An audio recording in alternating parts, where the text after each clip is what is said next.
The scorching Arizona sun beat down on Abigail Zimmerman's tear-stained face as she stood on the auction block, her dignity stripped away along with her marriage. Next up, a woman of 22 years. Healthy and strong, though she's barren of sons, only daughters to her name, the auctioneer called out, his voice carrying across the dusty square of Redemption Springs, Arizona Territory, 1878. Abigail closed her eyes against the shame, the memory of her husband Frederick's cold words still fresh in her mind. 3 daughters and not a single son. What good are you to me? The auction had drawn a modest crowd of ranchers and businessmen looking for household help or worse. She tried not to think about what worse might mean as rough-looking men appraised her like livestock. $200, called a voice from the back of the crowd. The bid was low, insulting even for a woman sold in disgrace, but no one countered it. Abigail forced herself to look at the man who had purchased her like a piece of furniture, tall and broad-shouldered, with a weathered face partially hidden beneath the brim of a dusty cowboy hat. Sold to Yates Jameson of Whispering Creek Ranch, the auctioneer declared, banging his gavel with finality. Abigail's 3 young daughters, Emma, age 6, Lily, age 4, and baby Rebecca, barely 18 months, waited in the shade of a nearby cottonwood tree, watched over by the sheriff's wife who had shown them more kindness than anyone else in this God-forsaken town. The girls didn't understand what was happening, only that their father had gone away and their mother had been crying for days. Yates Jameson approached the auction block with a purposeful stride, paid the auctioneer, and then turned to Abigail.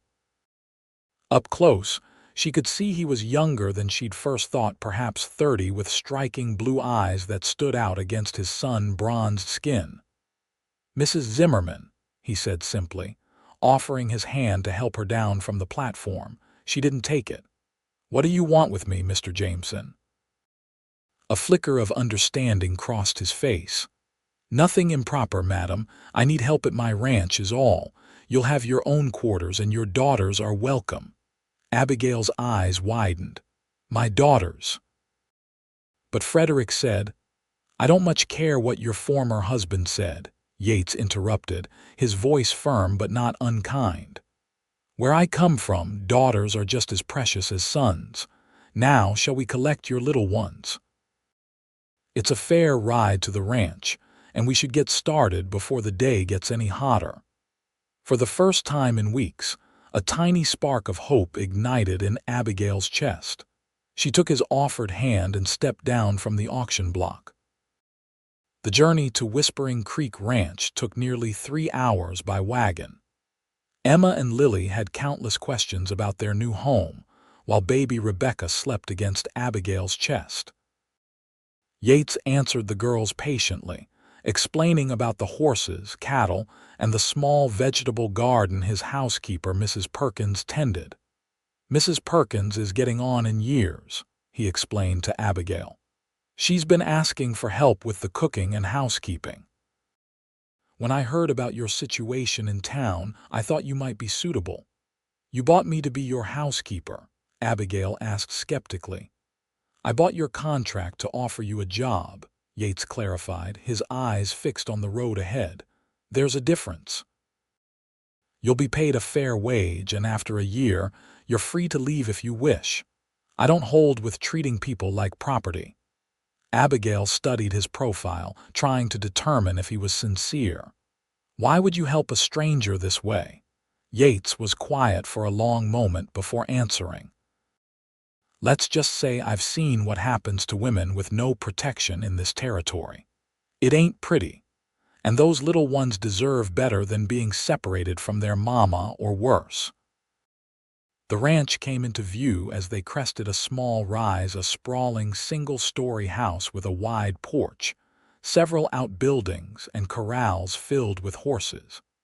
It wasn't the grandest place Abigail had ever seen, but it was well maintained and spoke of modest prosperity. "Mrs. Perkins," A stout woman with silver hair and kind eyes welcomed them at the door.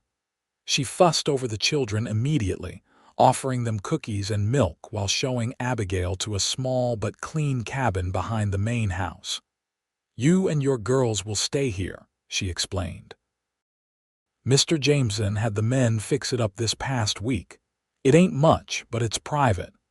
"Thank you," Abigail said, genuinely touched by the thoughtfulness. After Frederick's final cruel months, such basic consideration felt like extravagance. That evening, after settling the girls into the single bedroom of their new cabin, Abigail sat on the small porch, watching the sunset paint the desert landscape in hues of orange and purple. She heard boots on the path and looked up to see Yates approaching with a small wooden box in his hands. "Thought you might need these," he said, setting the box beside her. Inside were basic toiletries, some cloth for sewing, and 3 small rag dolls. "For the girls," he explained awkwardly. "Mrs. Perkins made them, thought it might help them feel more at home." Abigail blinked back tears. "Why are you being so kind to us?" Yates leaned against the porch railing, crossing his arms. "My ma raised me and my 3 sisters after Pa died. I was the youngest, only boy. Folks told her she should remarry quick, find a man to help with the ranch and give her a son to inherit. She always said her daughters were as capable as any son could be." He looked out at the darkening landscape, and she was right. "My sisters run the most successful ranch in Montana now. Your mother sounds like a remarkable woman." "She was," he said simply, and Abigail heard the past tense. "Get some rest, Mrs. Zimmerman. Tomorrow I'll show you around the place proper." As the days turned into weeks, Abigail and her daughters settled into life at Whispering Creek. Mrs. Perkins taught Abigail the rhythms of the ranch household, from bread baking days to the seasonal rituals of preservation and storage. The older woman clearly appreciated having help with the heavier work, and Abigail was grateful for her patience with the children, who often underfoot. Yates was often gone from sunup to sundown, working with his ranch hands, but he always made time to speak with Abigail about household matters and check on the welfare of her daughters. To her surprise, he seemed to genuinely enjoy the children, bringing Emma little treasures like pretty rocks or feathers he found while riding the range, listening seriously to Lily's imaginative stories, and making silly faces to coax smiles from baby Rebecca. One evening, about a month after their arrival, Abigail found Yates sitting on the front porch of the main house, whittling a small wooden horse. "The girls are finally asleep," she said, sitting in the chair next to his. "Emma asked if you would teach her to ride a real horse tomorrow." Yates chuckled. "Did she now? Bold little thing, isn't she? Too bold sometimes. I worry she'll grow up with no sense of a woman's proper place." Yates stopped whittling and looked at her directly. "And what is a woman's proper place, Mrs. Zimmerman?" The challenge in his voice made her pause. "I only meant, my sister Hannah runs cattle drives with 15 men under her command. Caroline manages the finances for a ranch worth more money than most banks in this territory hold, and Elizabeth breaks horses that men twice her size won't go near." He resumed his whittling. "So I reckon a woman's proper place is wherever she's got the gumption to be." Abigail felt her cheeks flush. "My husband Frederick, he had different ideas about such things. Begging your pardon, madam, but your husband sounds like a fool. Selling off a woman and 3 beautiful children because they weren't boys. That's not a man I'd respect." "It wasn't always bad," Abigail said softly, feeling compelled to explain. "When we married, he was kind, but after Emma was born, he was disappointed. After Lily, he grew cold. And when Rebecca came and she wasn't the son he wanted." She trailed off, the memories still painful. "Some men can't see the blessing right in front of them," Yates said, his voice gentler now. "But I've been watching those girls of yours. Emma's smart as a whip, Lily's got a heart big enough for the whole territory. And little Rebecca, well, she's going to be a beauty like her mama." Abigail looked up sharply at the compliment, but Yates had returned his attention to his whittling, the tips of his ears slightly red beneath his hat. The next morning, true to his word, Yates helped Emma onto the back of an elderly, gentle mare named Buttercup. The little girl's face shone with delight as he led her around the corral on a lead rope, giving her simple instructions about balance and holding the reins. Abigail watched from the fence, baby Rebecca on her hip and Lily jumping up and down beside her in excitement for her own turn. "Mr. Jameson says when I'm bigger, I can help with the cattle," Emma called out.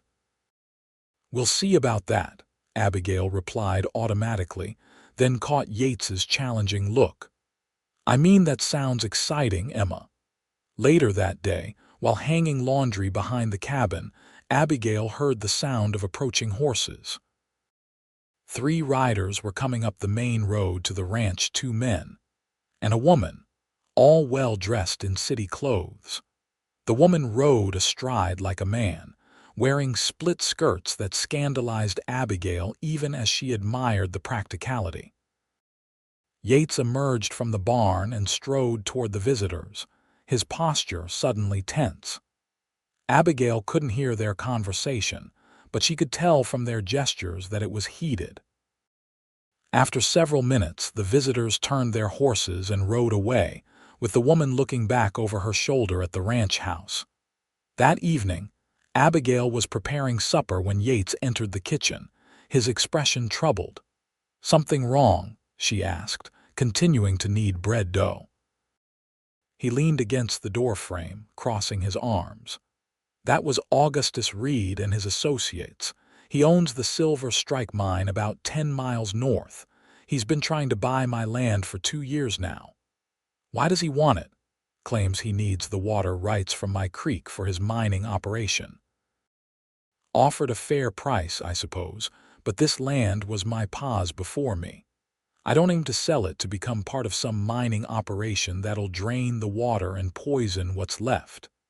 Abigail nodded, understanding his attachment to family land. The woman with them, she seemed upset. Yates shifted uncomfortably.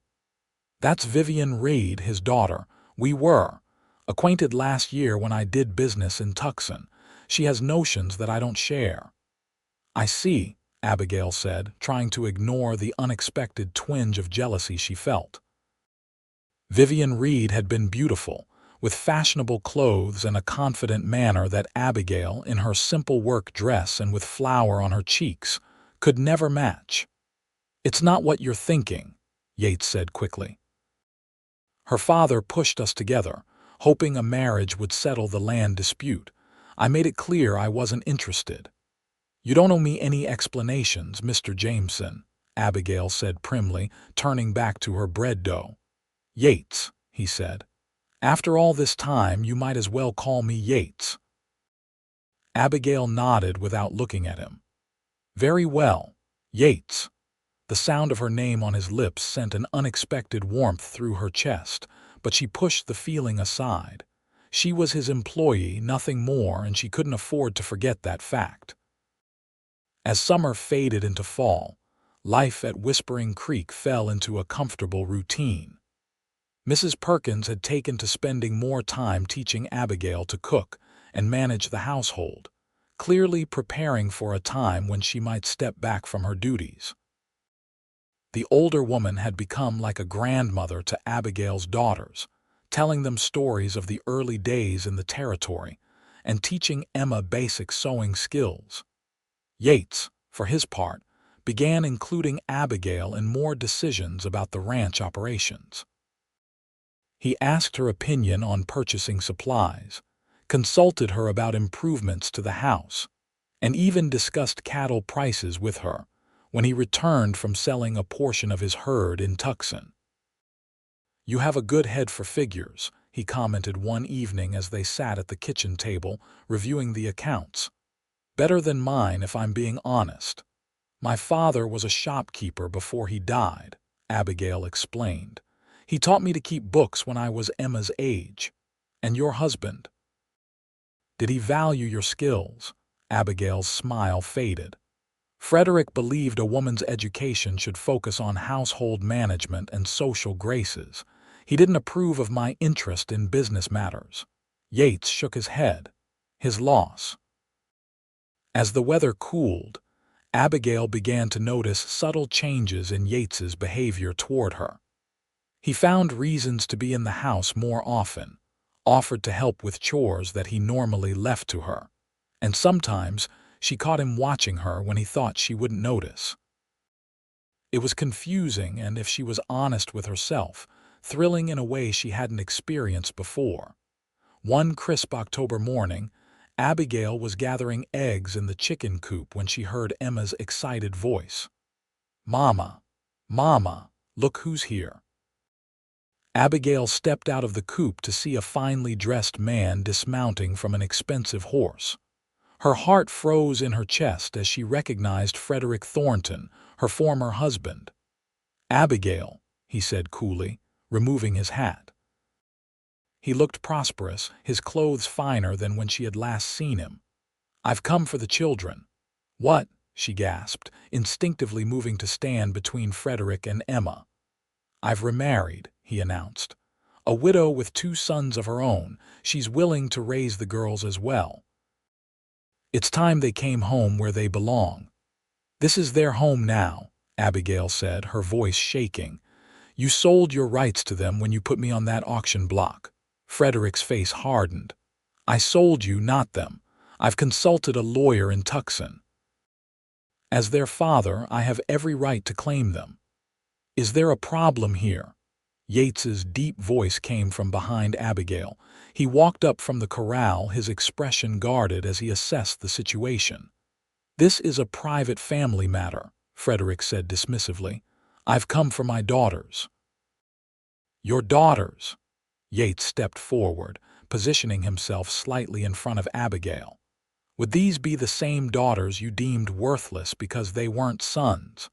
The same ones you were willing to separate from their mother when you sold her contract?" Frederick's face flushed with anger. "I don't know who you think you are. I'm the man who owns this ranch, and you're trespassing," Yates said calmly. "Mrs. Zimmerman and her daughters are under my protection. You'll leave now, or I'll have my men escort you off my property." As if on cue, 2 of Yates's ranch hands appeared nearby, watching the confrontation with wary eyes. Frederick looked from Yates to the ranch hands, then back to Abigail. "This isn't over," he warned. "I'll be back with the law." After he rode away, Abigail collapsed onto the porch steps, her body trembling. Emma looked confused and frightened. "Was that Papa?" she asked in a small voice. "Is he taking us away?" "No, sweetheart," Yates said firmly, kneeling to meet the child's eyes. "You and your sisters are staying right here with your mama, I promise." That night, after the children were asleep, Abigail found Yates on the porch of the main house, a glass of whiskey in his hand. "Thank you for what you did today," she said quietly, sitting beside him. He nodded, his expression troubled. "He might come back, with a sheriff or a court order." "I know." Abigail wrapped her shawl tighter around her shoulders against the night chill. "What will we do if he does?" Yates was silent for a long moment. "There's one solution that would settle the matter definitively," he finally said, his voice carefully neutral. "What's that?" He turned to face her, his expression more vulnerable than she had ever seen it. "Marriage." Abigail stared at him, certain she had misheard. "I beg your pardon." "If you were my wife, no court would separate you from your children. Your former husband would have no claim." "You're proposing marriage as a legal solution?" Abigail asked, trying to keep the disappointment from her voice. Yates set his glass down and took her hand.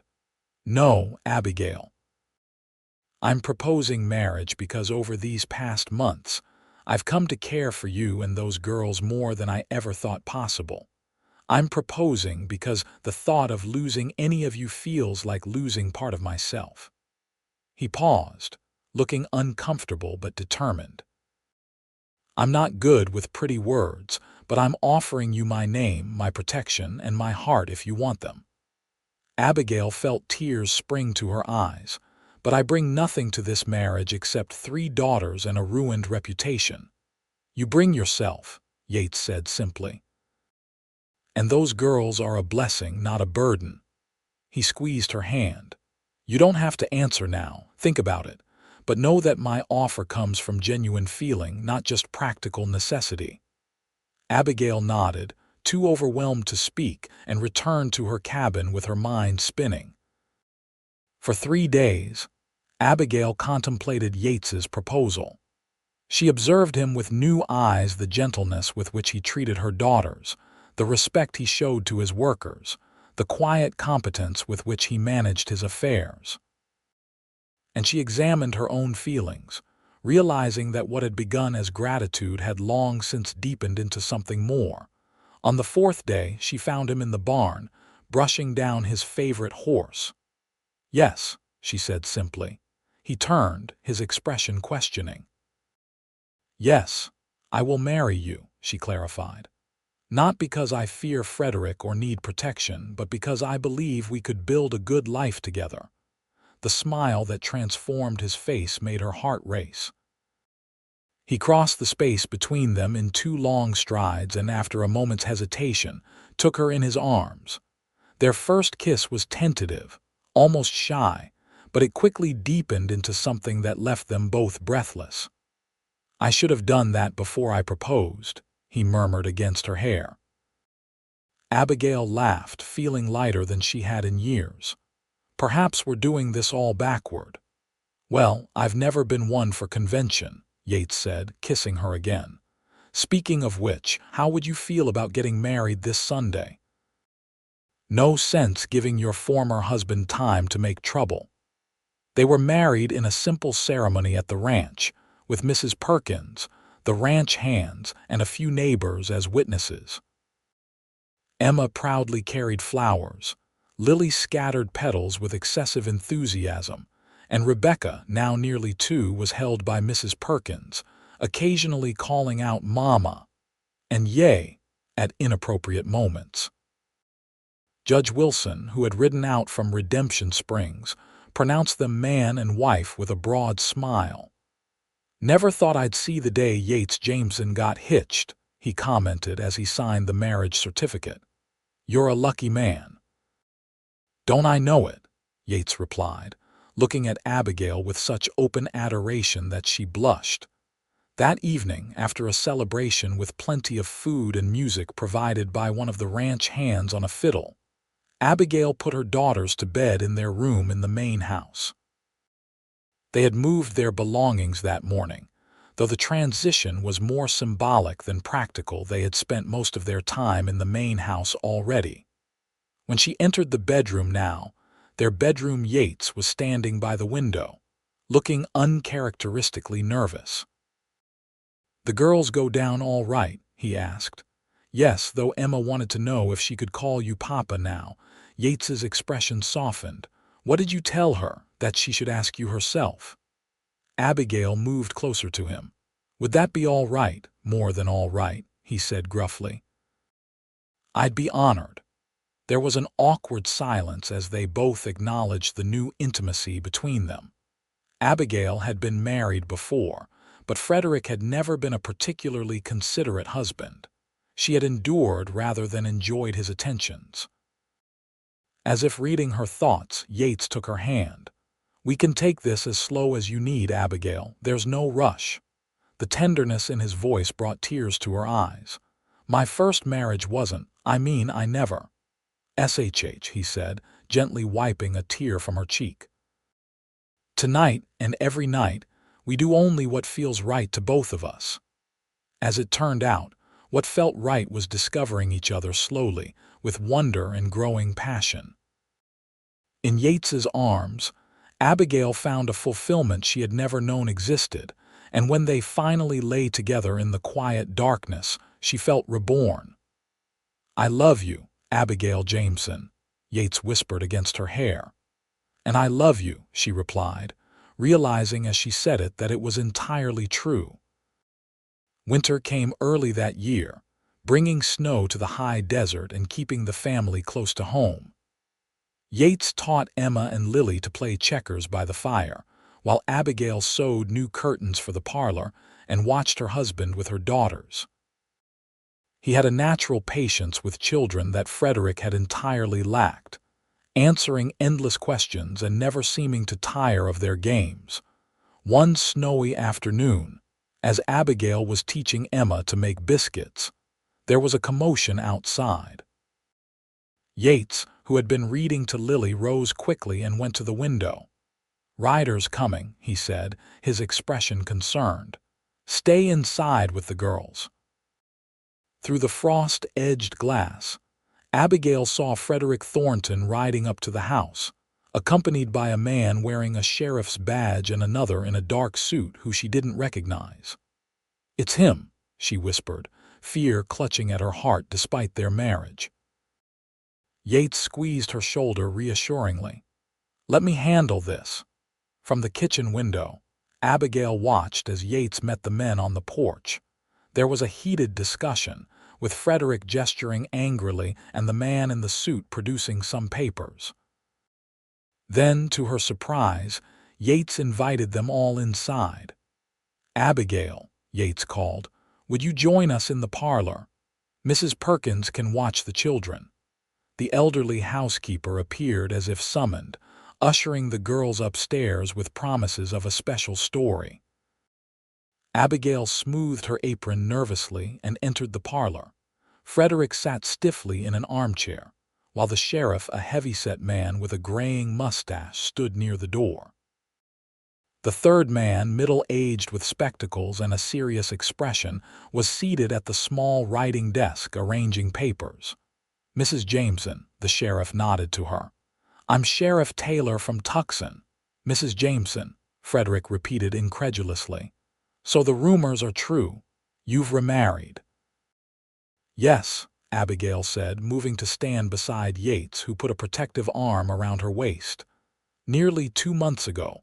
The man in the suit looked up sharply. "You've married Mr. Jameson?" "Yes, Mr. Harrington, Gerald Harrington, attorney at law." He shuffled through his papers with a frown. "This complicates matters." "There's nothing complicated about it," Frederick said angrily. "She was my wife, she bore my children, and I have the right to claim them." "Actually, Mr. Thornton," Harrington said carefully, "if Mrs. Zimmerman, that is, Mrs. Jameson, has legally remarried, and if her new husband has formally accepted responsibility for the children, your claim becomes much weaker." "I have indeed," Yates stated firmly. "I've filed adoption papers with the territorial court." This was news to Abigail, who looked up at her husband in surprise. He gave her a small smile. "I was going to tell you once it was official," he murmured. "Wanted it to be settled legally just in case." Frederick stood up, his face mottled with rage. "This is preposterous." She was sold to this man in a public auction. Such a transaction cannot be the basis for a legal marriage. "Actually," Sheriff Taylor interjected, "I've reviewed the auction records. What was sold was Mrs. Zimmerman's labor contract, not the woman herself, slavery being illegal and all." He gave Frederick a hard look. "And as Mr. Jameson has attested that he released her from that contract before their marriage, there's no impediment to their union." "This is impossible," Frederick sputtered. "Abigail, tell them this man coerced you." "He did not," Abigail said steadily. "Yates has been nothing but honorable. He gave me and my daughters a home when you cast us aside. He values us in a way you never did." She lifted her chin. "I married him freely and gladly." Mr. Harrington cleared his throat. "Given these circumstances, Mr. Thornton, I must advise you that pursuing this claim would be costly and unlikely to succeed. The territorial courts generally favor keeping children with their mother, especially when that mother has the support of a husband." Frederick looked from the lawyer to the sheriff, then to Abigail and Yates, his expression a mix of fury and disbelief. "You haven't heard the last of this," he said, snatching his hat from the side table. "Those girls are my blood." "Blood isn't everything," Yates said quietly. "Love and care count for more, and your daughters have that in abundance here." After Frederick stormed out, followed by the sheriff and the lawyer with apologetic nods, Abigail sank onto the sofa, her legs suddenly weak with relief. "Adoption papers?" she asked Yates. He sat beside her, taking her hands in his. "I should have discussed it with you first, but after we married, I wanted to make sure the girls were protected legally, no matter what happened." He looked uncertain. "Are you angry?" "Angry?" Abigail laughed through sudden tears. "How could I be angry with a man who loves my children enough to make them legally his own?" Yates pulled her into his arms. "Our children," he corrected. "And I do love them, almost as much as I love their mother."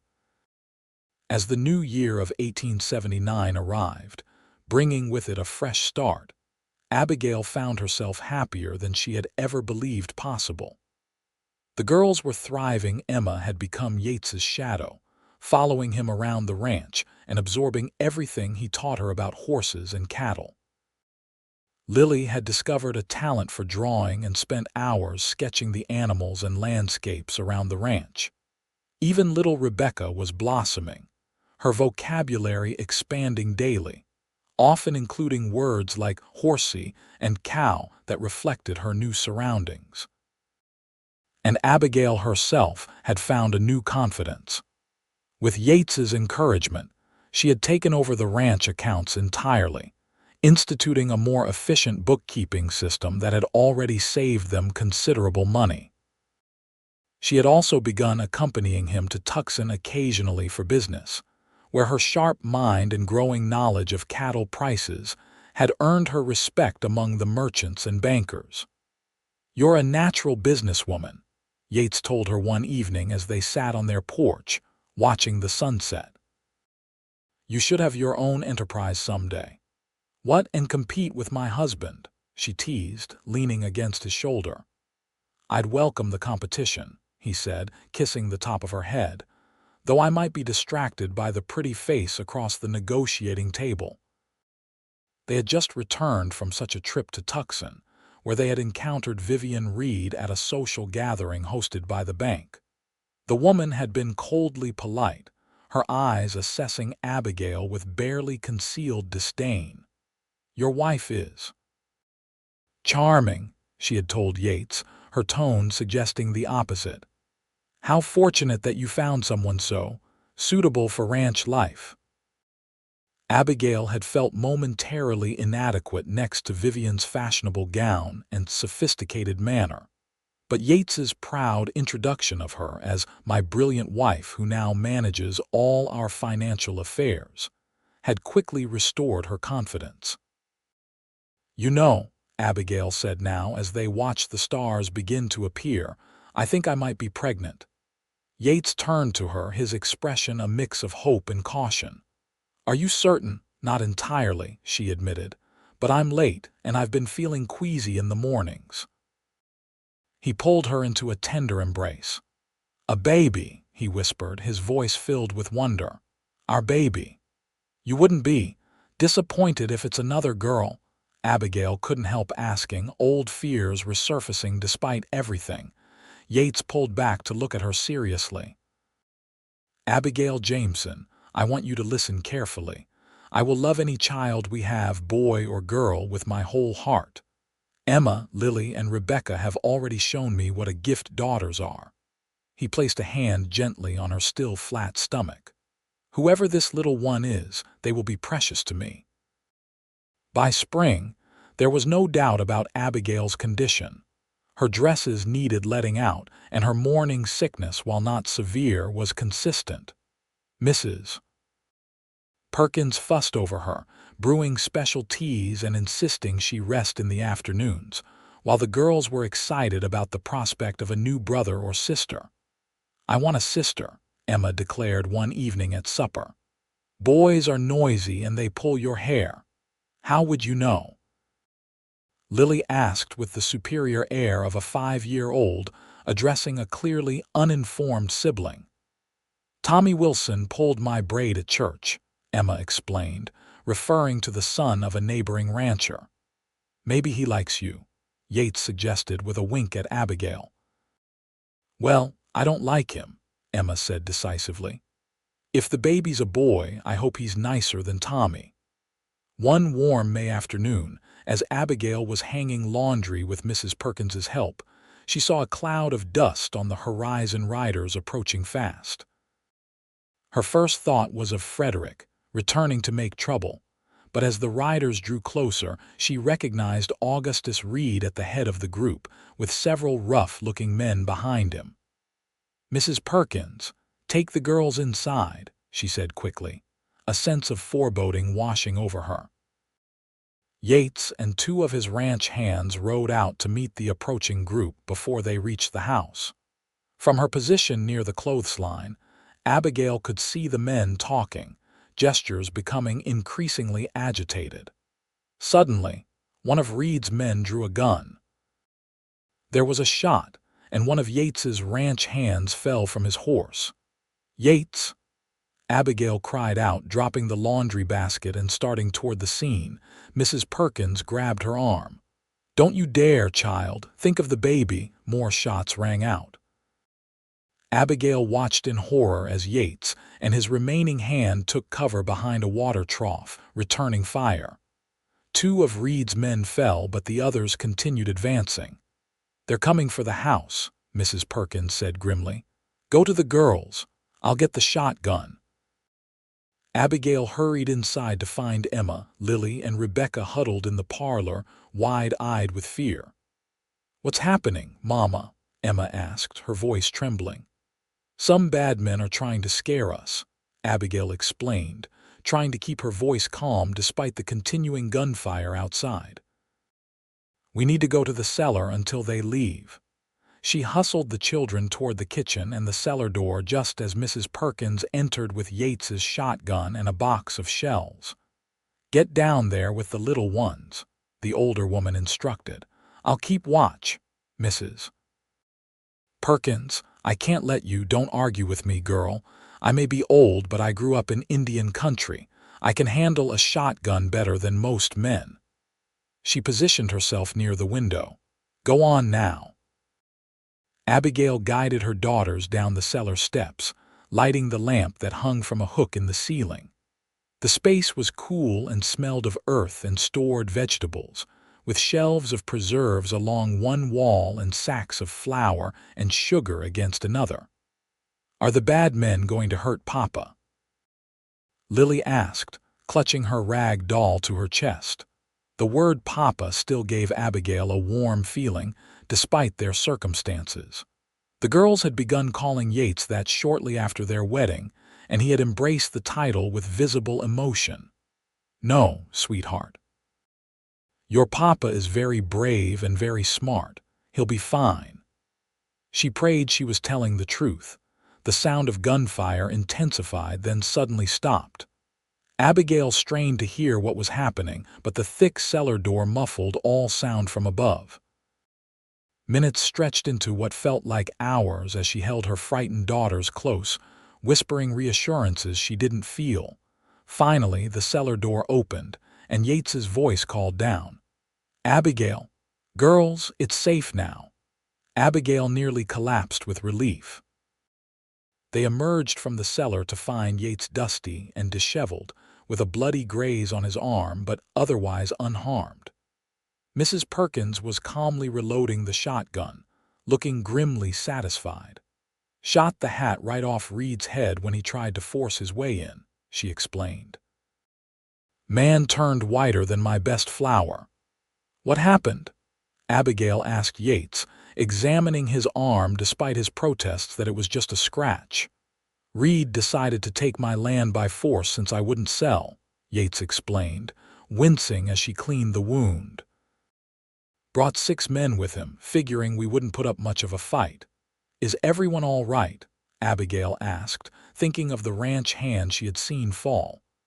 "Miguel took a bullet in the shoulder, but Doc Sanders is with him now. He'll recover. Yates's expression hardened. Two of Reed's men weren't so lucky. And Red himself, Sheriff Taylor and his deputies arrived just in time. They were already on their way out here. Seems Reed's foreman got wind of the plan and warned them. Yates sighed heavily. Reed's been arrested. He'll stand trial for attempted murder and land grabbing. That night, after the excitement had died down and the children were finally asleep, exhausted from their ordeal, Abigail and Yates sat on their porch in the moonlight. His arm was properly bandaged now, and though he claimed it didn't hurt much, she noticed he was careful not to move it. "I was so afraid," she admitted, her voice barely audible. "When I saw the shooting start, I thought." "I know," he said, pulling her close with his good arm. "But I promised you and the girls a home, and I meant to keep that promise. Reed could have killed you, but he didn't." Yates kissed her forehead. "And now he'll face justice. The sheriff says, with multiple witnesses, including his own men turning against him, Reed will likely spend years in territorial prison." Abigail placed her hand on her growing belly, feeling a flutter of movement within. This little one almost lost their father before ever meeting him. Yates placed his hand over hers. "I'm not going anywhere, Abigail. We have too much living ahead of us." The summer passed peacefully after Reed's attack. Augustus Reed was convicted and sentenced to 15 years in territorial prison. His mining operation sold to pay damages to Yates and his injured ranch hand. Vivian Reed left Arizona Territory entirely, reportedly moving to San Francisco to start anew. As Abigail's pregnancy progressed, the whole household revolved around her comfort. Yates insisted on hiring additional help so she wouldn't overtax herself, and even Emma took on small responsibilities with great seriousness, proud to help her mother. One sweltering August evening, as they sat on the porch enjoying a slight breeze, Abigail felt the first sharp pains. By midnight, she was in full labor, with Mrs. Perkins attending her and Yates pacing anxiously outside the bedroom door. "Men, Mrs." Perkins muttered as she wiped Abigail's brow with a cool cloth. "You'd think he was the one doing all the work." Despite the pain, Abigail smiled. "He's worried. Frederick never cared this much." "Well, you got yourself a good one this time," the older woman said approvingly. "Now push, girl. This baby's ready to meet its mama and papa." Just before dawn, after hours of labor, Abigail gave birth to a healthy baby boy. Yates, finally allowed into the room, looked at his son with such overwhelming love that tears streamed unashamedly down his face. "He's perfect," he whispered, gently touching the baby's tiny fingers. "Absolutely perfect." "Would you like to hold your son?" Abigail asked, her exhaustion momentarily forgotten in the joy of the moment. Yates carefully took the swaddled infant, cradling him with a tenderness that made Abigail's heart swell. "Hello, little man," he murmured. "I'm your pa." They named him William after Yates's father, with Thomas as a middle name to honor Abigail's father. When Emma, Lily, and Rebecca were finally allowed to meet their new brother later that day, their reactions were everything Abigail could have hoped for. "He's so small," Emma marveled, gently touching William's cheek. "He has Papa's nose," Lily declared with authority. Rebecca, not quite 3, simply stared in fascination before announcing, "Baby brother," with a decisive nod as if approving the new addition. As summer turned to fall, life settled into a new rhythm with baby William at its center. The ranch prospered, with cattle prices high and the harvest from their small fields abundant. Yates expanded their operations, purchasing additional grazing land and investing in better breeding stock. Abigail, recovering her strength, returned to managing the household accounts and began keeping a journal of ranch activities and family events. "For the children," she explained to Yates. so they'll know their history someday. One crisp October day, almost exactly a year after their wedding, Yates surprised Abigail with a small package wrapped in brown paper and string. "What's this?" she asked, sitting on their porch with William sleeping against her shoulder. "Open it and see," Yates said, looking uncharacteristically nervous. Inside was a deed to a small storefront in Redemption Springs, with Abigail's name listed as the owner. "I don't understand," she said, looking up at him in confusion. "You mentioned once that your father was a shopkeeper, that you learned the business from him."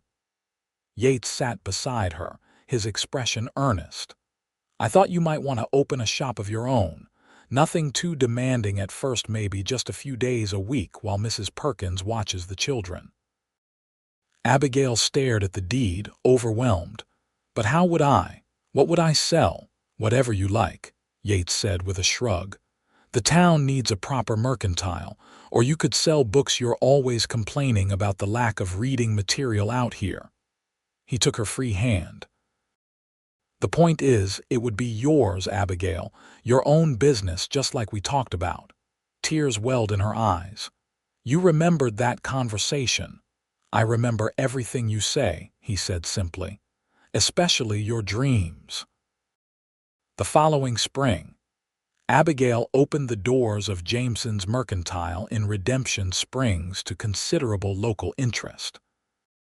She stocked practical goods that ranchers and townspeople needed, but also set aside a corner for books and writing supplies, luxuries that had previously required a journey to Tucson. 3 days a week, she rode into town with Yates or one of the ranch hands, leaving the children in Mrs. Perkins's capable care. William, now crawling and beginning to pull himself up on furniture, was a particular challenge, but the older woman handled him with the same calm efficiency she brought to everything. The shop quickly became profitable, thanks to Abigail's keen business sense and friendly manner. She enjoyed the independence it gave her and the opportunity to interact with people beyond the ranch. Even more satisfying was the respect she earned from the townspeople, who came to value her opinion on everything from fabric selection to financial matters. One afternoon in late May, as Abigail was arranging a new shipment of goods, the shop bell rang. She looked up to see Frederick Thornton standing in the doorway, looking older and somewhat diminished from the last time she had seen him. "Frederick," she said, her voice carefully neutral. "What brings you to my shop?" He removed his hat, turning it nervously in his hands. "I'm passing through on my way to California. Heard you had opened a business here." He glanced around the well-ordered store. "It seems you've done well for yourself." "Yes," Abigail agreed, "I have."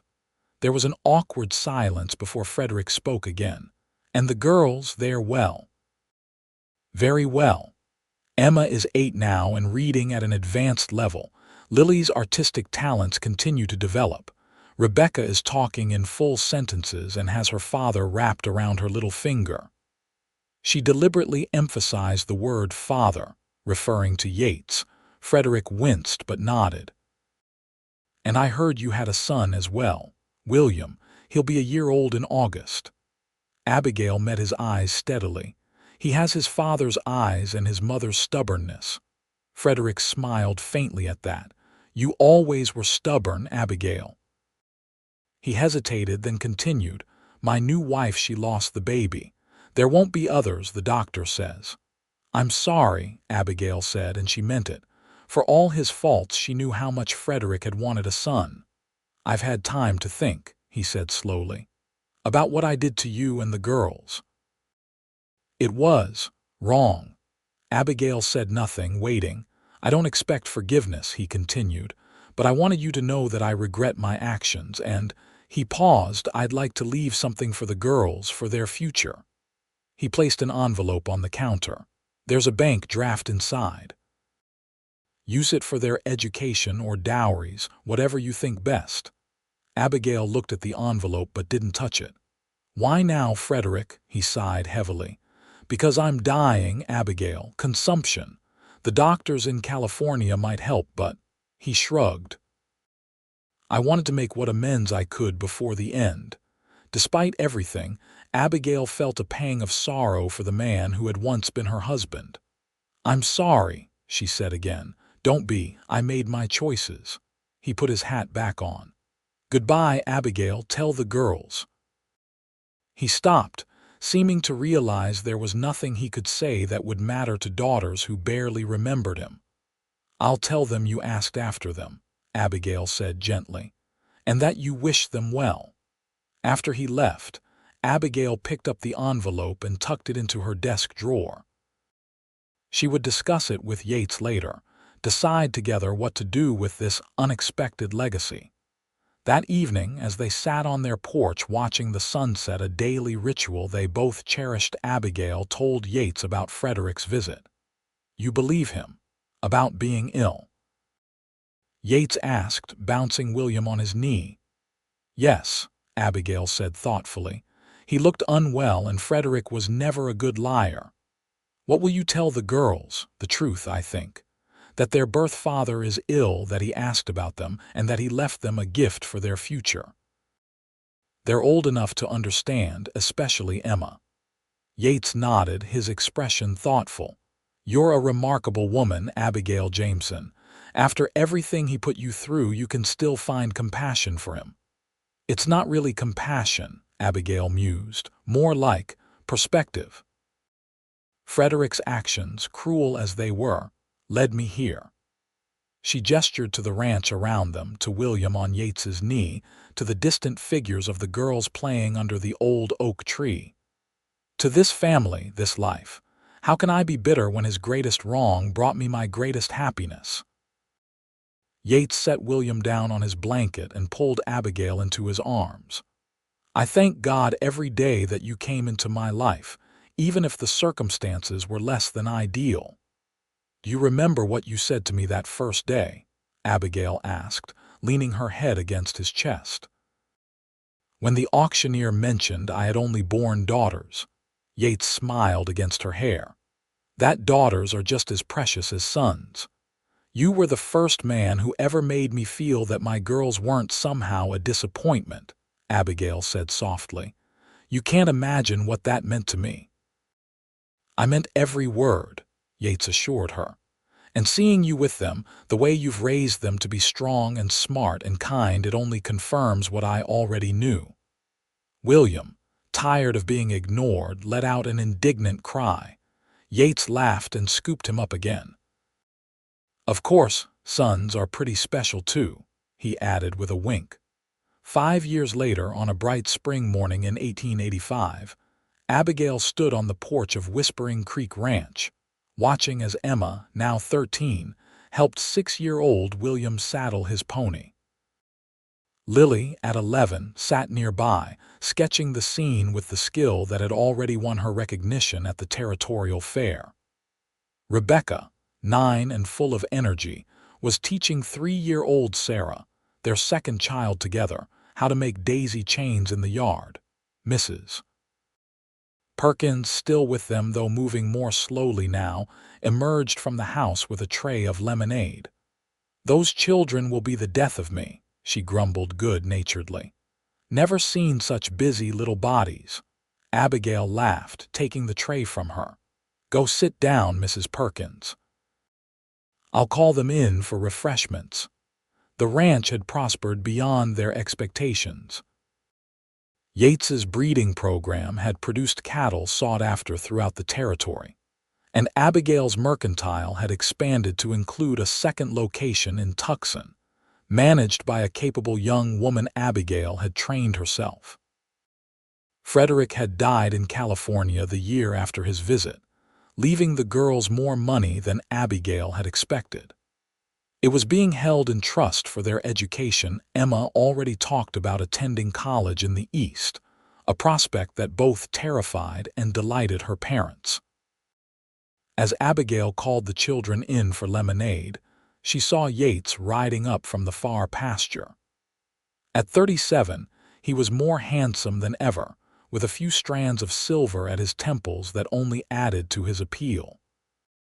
He dismounted with the same fluid grace that had first caught her attention years ago, lifting Sarah high in the air when she ran to him with outstretched arms. "Papa, Papa, Rebecca teach me to make flower rings," the little girl exclaimed, displaying the somewhat mangled daisy chain on her wrist. "Taught, not teached," Emma corrected automatically, earning an eye roll from Rebecca.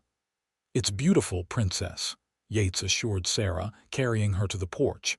He kissed Abigail lightly, his eyes still lighting up at the sight of her after all these years. "How are my favorite ladies today?" "Wonderful, now that you're home," Abigail replied. She looked out at their family gathered on the porch and lawn of Whispering Creek Ranch, the home that had become her haven, the family that had become her joy. From the darkest moment of her life had come this abundance of love and happiness. "What are you thinking about?" Yates asked, noting her reflective expression. "About how fortunate I am," Abigail said, leaning against his side as they watched their children squabble good-naturedly over the lemonade. "About how sometimes the worst day of your life can lead to the best years of your life, if you're brave enough to keep going." Yates tightened his arm around her waist. "I'm the fortunate one," he said softly. "The day you came to Whispering Creek was the luckiest day of my life."